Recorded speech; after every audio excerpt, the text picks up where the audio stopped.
اعوذ باللہ من الشیطان الرجیم، بسم اللہ الرحمن الرحیم۔ مومنین کرام، آج ایک اہم مسئلہ جو روزے کے متعلق ہے وہ آپ تک پہنچانا ضروری سمجھتا ہوں۔ وہ یہ ہے کہ ایک مستور ہے، وہ حاملہ ہے، بچہ اس کے پیٹ میں ہے، 3 مہینے کا، 4 مہینے کا، 5 مہینے کا، اور اس نے روزہ رکھ لیا ہے کیونکہ مستور کو بہت شوق ہوتا ہے عبادات کا، مرد سے بھی زیادہ شوق ہوتا ہے۔ تو اس نے روزہ رکھ لیا ہے، اس کو خون آنا شروع ہو گیا ہے معمولی سا۔ تو اس کی 3 صورتیں بن رہی ہیں۔ اگر اس کا وہ مس کو دکھائے، لیڈی ڈاکٹر کو دکھائے، اپنا چیک اپ کروائے، اگر اس کا بچے کا گرنے کا خطرہ ہے تو وہ خون نفاس بنے گا اور اس کا جو ہے وہ روزہ باقی نہیں ہے۔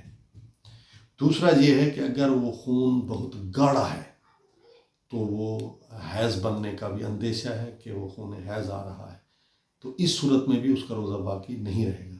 تیسری صورت یہ ہے کہ معمولی سا خون ہے جو ویکنس کی وجہ سے، کمزوری کی وجہ سے آ رہا ہے، یا وہ استحاضہ کا خون ہے، تو اس صورت میں جو ہے سرخ خون ہے، معمولی خون ہے، تو اس صورت میں اس کا روزہ درست ہے، وہ روزہ مکمل کرے گی۔ اور انہی الفاظ پہ ختم کروں گا۔ دعا ہے کہ اللہ تعالی ہم سب کو فقہ آل محمد و آل محمد کو پڑھنے، سمجھنے اور اس پر عمل کرنے کی توفیق نصیب فرمائے۔